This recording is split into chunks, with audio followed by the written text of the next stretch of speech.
Today, we're honoring one of several Latino leaders who we know from bicycling, mountain biking, trail work, kids mountain biking teams, all sorts of work that nurtures youth, people, the community in so many different ways. And George Garibay, who is our honoree for today. Could you tell us, where you raised and how did you come to the Monterey Peninsula? Wow, let's see. Well, I started in Mexico. I was born in the state of Michoacan. Lived there for a number of years. Came to the States when I was 12 and lived in a town called Bell Gardens down in LA. I grew up there. That was a shock, not only with language, but also with how big it was. I was used to Mexico, where we could go out and be in the wilderness fairly quickly, at least in where we grew up. And we had a lot of adventures. I'm from a family of 10 kids. Wow. I have 5 brothers and 4 sisters.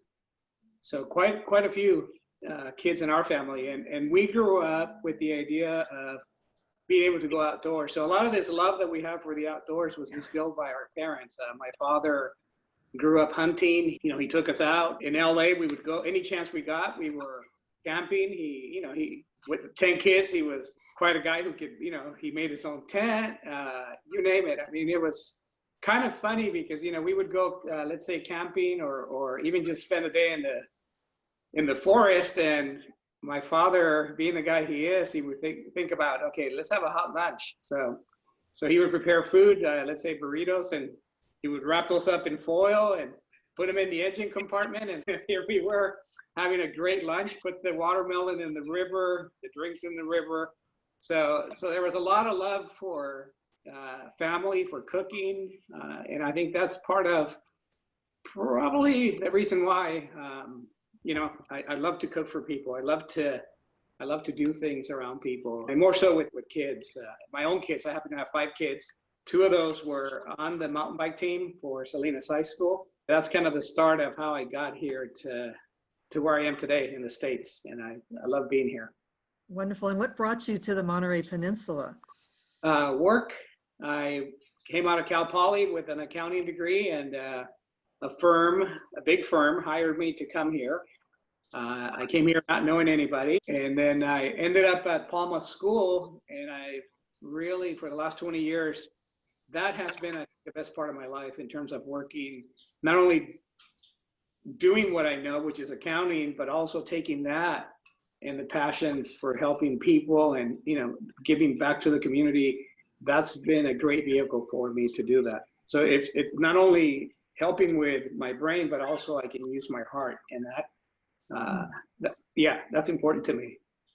Absolutely. And when you moved here, did you start riding on the Fort Ord trails, or was that something relatively new in your life? Well, it's somewhat new and somewhat not. When I was right out of high school, I was introduced to a road bike by my brother.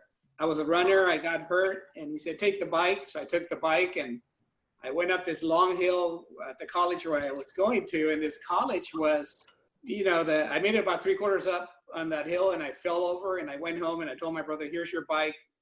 And of course he said, did you use the gears? And I was like, what are those? so anyway, so those gears, I learned about gears, and I really got into road racing, and I became a pretty good cyclist.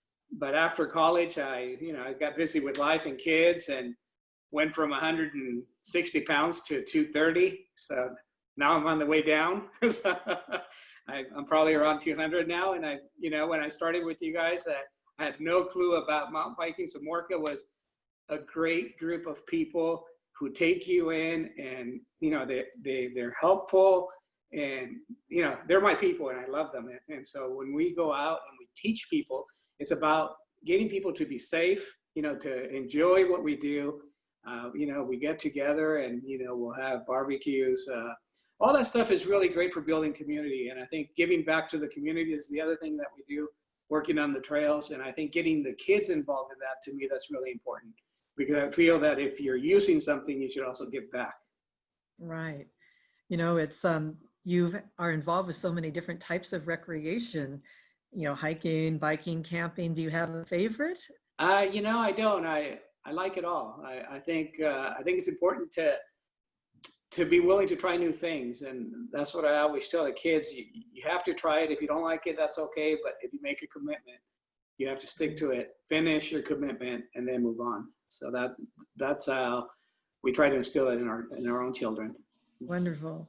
And in terms of your volunteer activities, again, you're so involved in so many. Do you have a favorite, and why is it something that you really like to do? Part of the way I grew up, before we came to the States, I lived in a house that, wasn't really a house. It was put together with whatever we could find. Our front door was a sheet that kept the elements out. And so, when I came to the States, I never thought I would ever go back to Mexico. That wasn't really my idea. I didn't want to go back. It wasn't a good time in my life. Working at Palma, I had a couple young men who came to my office and said, would you take us to Mexico to build houses? And of course, I tried every excuse I had. And that didn't work out so well because they said, well, Brother Dunn said so. And Brother Dunn happens to be my boss. And I said, okay, well, if he's saying that I have to go, then I guess we're going. So I had some trepidation, thinking, I was a little nervous to go back to what I knew and what I had experienced. And so I went back and built our first home. We helped a young family, and it, felt really good to be able to give back. But I came back a little bit unsatisfied. And I think if you know me, you know that I don't just go a little bit in, I go all the way in. And so that house that we built fell apart in 2 years. And I thought, okay, there's something wrong here. We need to be able to give something back to the community and to people. And if we're going to get somebody out of poverty, why don't we do it the right way? And so with a friend, I met another person who came to this country. He's a builder in Gilroy. He's Portuguese. And he had his sons at Palma, and he told me one day, he said, hey, I have this house I want to build. And I said, well, can I see it? And he said, sure. So he showed me the plans for this house. And it was really neat because it was a real house, what I could, how we live here. And so I said to him, can I build it? And he said, well, I don't want to hurt your feelings, but you don't have the experience. And I said, you're 100% correct. But if you go with me, I will. And so we started a friendship. And so together, we probably have, with his group and mine, well over 100 homes. And these houses are in the range of $40,000 to $80,000. It depends on the property and what we have to do. So we take families completely out of poverty in terms of a home and give them, the shelter that one needs to be able to think about other things. And we've seen the results of that. Have a young man named Brian who now speaks English as well as we do. He was so inspired by what we did. He just got his accounting degree in Mexico. And so that was kind of neat to see. And so I see a lot of hope for this young man. And so I think giving hope to people is a good thing. And I think that, but not just hope, I think you have to also extend the hand, right? And you have to get dirty. And so whether you're building trails or you're cooking for people or whatever it is, we need to get our hands dirty. And I think that's the way we reach people. It's the example. Right. You're quite the photographer. And in terms of other interests and avocations, it sounds like that's something that you've really gotten into, in those beautiful nighttime scenes and, better cameras and your owls. Is that something that's a new passion? Yes and no. I always take the time to look at nature. I try to find quiet moments. You quiet yourself down and you look at life and you say, okay, I need to be present to this moment, whether it's with a person, where you give your time and presence to someone, rather than be distracted. And I think the camera gets me to a place where there's joy. You're trying to capture a moment, and sometimes you get lucky, like with the owls, or I capture an image of someone, just a couple walking across a field in Yosemite. And if I could find that couple and give them that picture, I would be super happy about it, because it captured a moment that was for them intimate, and for me was, it's just a moment of grace. And so I see that.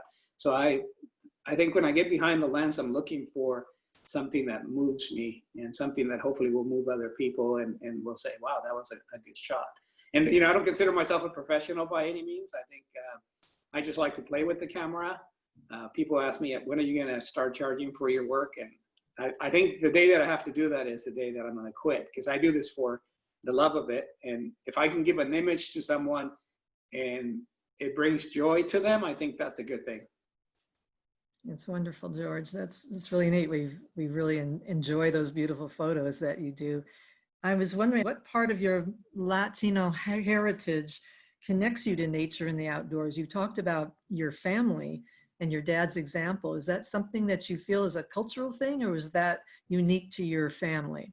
No, I would say that there is, even in my travels, when I go to Peru, if you talk to the natives, and in Peru you have the Quechua, in Mexico you may have people of, the Aztecs and the Mayas and all the different tribes. And so if you really take the time to know how they live, they live with nature. And so they live respecting what's around them and, trying not to exploit things. I think we kind of grew up that way with the idea of even just having a garden. If you were to visit my mom in LA, she is growing papayas, she has mangoes, she's growing guayabas. Their garden is overflowing with zucchinis and tomatoes. So that's, I think, something that is within the family. And I think all the kids, at least what I see, they all seem to enjoy doing that. And so nature, I think, is really important. And it's important in our family, but I think other people also enjoy, nature. I think what we lack here is a lack sometimes of knowledge and resources. And my wife being a teacher, taking kids, let's say from when she was in Greenfield, we have kids who have never seen the ocean. And so when you provide access to that and they see the ocean for the first time. There was one story she told me about a student that she had. They saw the ocean and they said, "Oh my gosh, look at that big lake." And so they explained to him that was an ocean. And they went underneath the tunnel in Monterey. And when they came out on the other side, he said, "Oh, look, another ocean." Right. And so that's, I think, when you open the world. And I think when we know with Hispanic families, economics are a tough thing. It was tough for us, but I was blessed with a lot of good people that, took an interest, that said, "Hey, you can do this." And I think that's what, when we talk about with all the stuff that's going on with, Black Lives Matter and racism and all that, it's like, I always say, sit down and break bread. And, you get to know someone and really, I think if you just take a moment to walk in their shoes, I think that makes a big difference. And I think if we all just listen to each other a little more, and we're all different. And, we can't expect everybody to be the same, but I think if we start to break down some of those barriers and just trying to understand each other a little more, and I think a meal is a good way to do that. And then giving those kids that need the opportunities to, to go backpacking, to even just to go camping, it really opens, I think, their eyes to the world, and they realize that there's more to what they see around their neighborhood. And I think that's really important that we do that. Just from my experience with Fort Friends and helping Ranger Tammy on some of her hikes, she has her 3rd to 5th graders, and she asks on these Saturday hikes, the families are invited, and she's asked, how many people have actually been to the Fort Ord National Monument before? And at least half have not, even though they live within maybe 10 to 15 minutes away. And so do you have any other ideas to get more, Latino people, especially youth, interested in the outdoors and a healthy lifestyle, or how to increase that access? It seems like enjoy what they see, but can they get there? Yeah, I think part of that, you could probably do it through the schools. And I think maybe that's a place where groups like Morca or some of the other groups that are out there, to have speakers go out and talk about, why they love nature and what's around here. And maybe, have an invitation to come out and do those kinds of things. It's kind of what I do sometimes with cycling. When people say, "Oh, I'd like to try mountain biking," we try to give them that access and give them the tools to be safe and to be able to do those kinds of things, right? So that's going to be really important. Is there anything that we have not asked that you feel would be important information that you would like people to know about? I guess the only thing I would add to this whole thing is that I am really grateful that I found, the Morca group. When I started getting back into mountain biking, I was really having a tough time getting to find a group that, people were not super friendly. And I think the difference that we have at Morca is that we are friendly, and that, you know, we're willing to help. You know, we're willing to show people the beauty that we have in Fort Ord. We're willing to slow down, even though, you know, we may be faster than other people. I think taking the time to slow down a little bit, you know, because not everything's a workout. And so sometimes taking the time to show people what's out there can really open the doors, and hopefully they will be good ambassadors. You know, if we have a good example, they can be good ambassadors, you know, to show the beauty that we have around us. And especially here with all, you know, people come from all over the world to see this place. And I think our own people are missing out. Yeah, yeah. Thank you so much. Yeah, All that's right. right. Okay, Now, guys. wait. Thank you so much, George.